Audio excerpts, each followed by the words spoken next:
Viewers, welcome to Akshaya Vilas and crafts. இன்று chapter 7 அடுத்த பகுதி பார்ப்போம். ஸ்ரீபாத ராஜம் சரணம் பிரபத்யே. மகாபூமியை தாத்ரே விதாத்ரே என்றும் அழைக்கிறார்கள். பூலோகத்தை மகி, ஊர்வி, ஸ்ரீடி, பிருத்வி மற்றும் பூமி என்று அழைப்பார்கள். தாத்தா, இப்பொழுது நான் நரகலோகத்தை பற்றி கூறுகிறேன், கவனியுங்கள். பேய் பிசாசுகள் அதலலோகத்தில், குஹ்யகா விதலலோகம், அசுரர்கள் சுதலலோகத்தில், ஆவிகள் ரசாதலம், யக்ஷர்கள் தலாதலம், முன்னோர்கள் மகாதலம், நாகர்கள் பாதாள லோகங்களில் வசிக்கிறார்கள். லோகங்கள் லோகாதிபதி கண்டங்களில் வர்ணனை. குபேரன் விதலலோகத்தில் வாழ்கிறான். அவன் நவநிதிகளுக்கு 9 வகையான செல்வங்களுக்கு அதிபதி. பிரம்மாண்டத்தின் பொருளாளர், வடக்கு பகுதி ஆட்சி செய்பவர். அவனுடைய தலைநகரம் விதலத்தில் உள்ள அலகாபுரி என்பது. அதே விதலலோகத்தில் மேருவிற்கு மேற்கு பக்கத்தில் யோகினிபுரத்தில் மயன் வசிக்கிறான். அசுரர்களின் சிற்பி அவன்.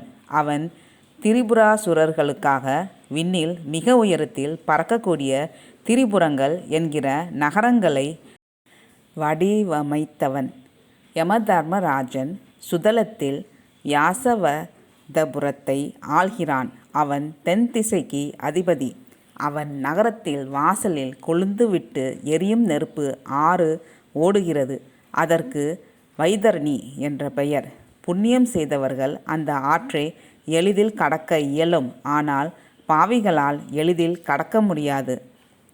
ரசாதலத்தில் புண்ணியபுரத்தில் நிருதி என்ற அசுரன் ஆள்கிறான். அவன் தென்மேற்கு திசைக்கு அதிபதி. பேய் பிசாசுகளை கொண்ட வேதாளம் தலாதலத்தில் தனிஸ்தாபுரத்தில் வாழ்கிறது. காத்யாயனியின் பாகமான ஈசானன் எல்லா பூத கணங்களுடன் கைலாசத்தில் மகாதல கோலத்தில் வாழ்கிறான். அவர் ஈசான்யம் என்கிற வடகிழக்கு திசைக்கு அதிபதி. ஸ்ரீ மன் நாராயணமூர்த்தி பாதாளத்தில் வைகுண்ட நகரில் வசிக்கிறார். அங்கு அவர் அதி அற்புதங்களுடன் விளங்குகிறார். பாதாளத்தில் தெய்வாம்சம் கொண்ட வாசுகி மற்றும் பிற நாகர்களால் சேவிக்கப்படுகிறார். அவர் சேஷநாகு என்ற படுக்கை மேல் உள்ளார். இது ஸ்வேத தீவில் உள்ள காரிய வைகுண்டம் ஆகும். கடைசி பாதாள லோகத்தில் 3 அடுக்கு பிரிவுகள் உள்ளன. முதல் அடுக்கில் உடல் அற்ற அரூப உயிரினங்கள் வாழ்கின்றன. 2வது அடுக்கில் ஆவி, பேய், பிசாசுகள் வாழ்கின்றன. 3வது அடுக்கில் உயிரினங்கள் உருவத்துடன் கடும் துயரத்தில் மூழ்கி இருக்கின்றன. மகாபூமியில் 7 கடல்களும் 7 தீவுகளும் உள்ளன. அவற்றின் நடுவே ஜம்பூத்வீபம் அமைந்துள்ளது. அது 9 கண்டங்களாக பிரிக்கப்பட்டுள்ளது. தெற்கே உள்ள கண்டம் பரத கண்டம். ஸ்வயம்புவ மனு இந்த பாரத கண்டத்தில் பாரதபுரத்தில் வாழ்கிறார். சிறந்த ரிஷிகள், புண்ணிய ஜீவிகள் ஸ்வயம்பு மனுவின் ஆட்சியின் கீழ் உள்ளார்கள். அவர்கள் சகல உலகங்களுக்கும் நன்மை தீமைகள் போதிக்கிறார்கள்.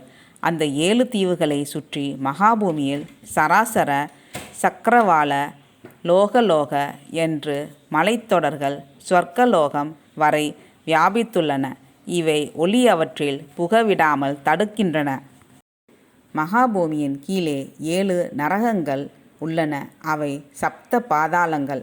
அதலலோகத்தில் பேய் பிசாசுகள் வாழ்ந்து வருகின்றன. விதலலோகத்தில் அலகாபுரியில் குபேரன் வாழ்கிறான். விதலலோகத்தில் யோகினிபுரத்தில் மயன் அசுரர்களுடன் வாழ்கிறான். சுதலலோகத்தில் பலி சக்கரவர்த்தி அசுரர்களை வேலையாட்களாக கொண்டு வாழ்கிறார்.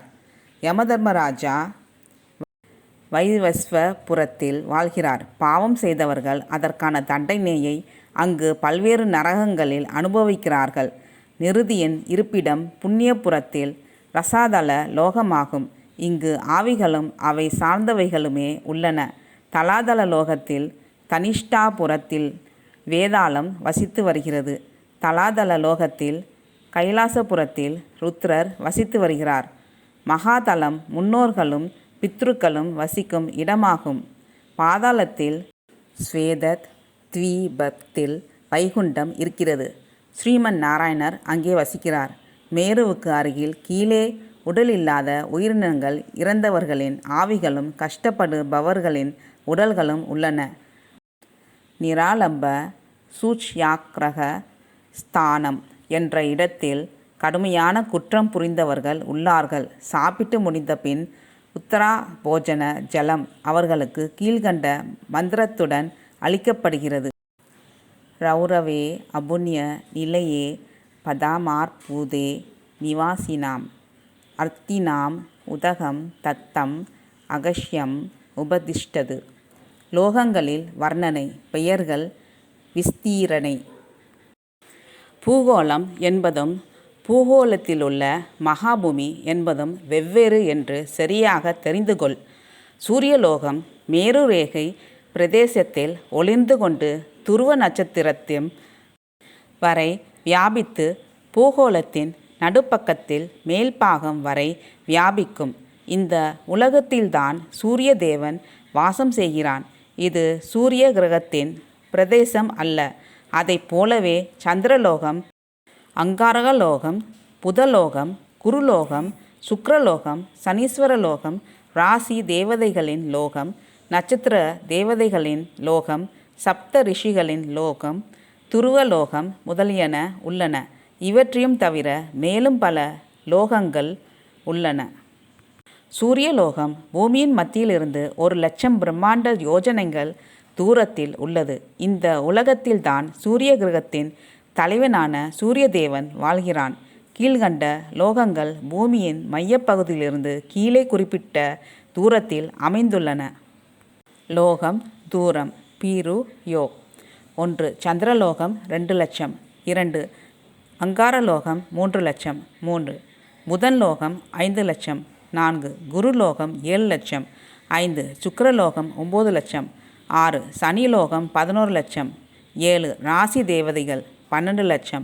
8. நட்சத்திர தேவதைகள் 13,00,000. 9. சப்த ரிஷி லோகம் 14,00,000. 10. துருவலோகம் 15,00,000. பிரு யோ பிரம்மாண்ட யோஜனங்கள். இதேபோல ஸ்வர்கலோகம், மகரலோகம், ஞானலோகம், தபோலோகம், சத்தியலோகம் முதலியன பூமியின் மையத்திலிருந்து பல்வேறு தூரங்களில் அமைந்துள்ளன. பூமியின் மையப்பகுதிக்கும் பிரம்மாண்ட மண்டலத்தின் உள் சுவற்றிற்கும் இடையே உள்ள தூரம் 24,50,00,000 பிரம்மாண்ட யோஜனங்கள் ஆகும்.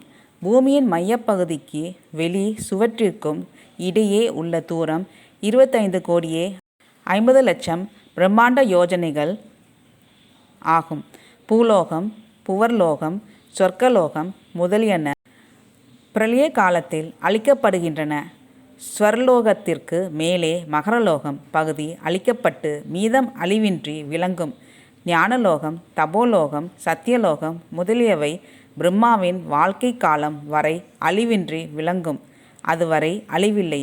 ஸ்வர்க்கம் என்பது ஸ்வர்க்கலோகம், மகரலோகம், ஞானலோகம், தபோலோகம் பிரம்மாண்ட எல்லை வரை உள்ள பகுதியாகும். தத்தாத்ரேயர் யார்? நரசாவதானி தாத்தா தத்தாத்ரேயரின் தத்துவத்தை அனுபவிக்க சில லட்சம் பிறவிகள் எடுக்க வேண்டும்.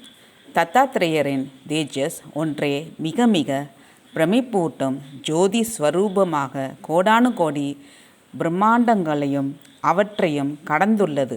அதே தத்தாத்ரேயர் தான் உன் முன் ஸ்ரீபாத ஸ்ரீவல்லபராக நின்று கொண்டிருக்கிறார் என்று கூறினார். இந்த உபதேசங்களை கேட்ட நரசாவதானியும் அவர் மனைவியும் பெரும் வியப்படைந்தனர்.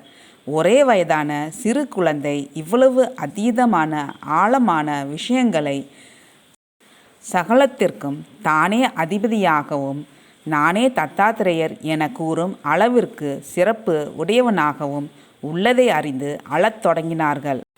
அவர்கள் அவரின் தெய்வீக பாதங்களை தொட வேண்டும் என்று விரும்பினார்கள். ஸ்ரீபாத ஸ்ரீவல்லபர் அதற்கு மறுத்துவிட்டார். அவர்களால் அமர்ந்திருந்த இடத்தை விட்டு அசையக்கூட முடியவில்லை.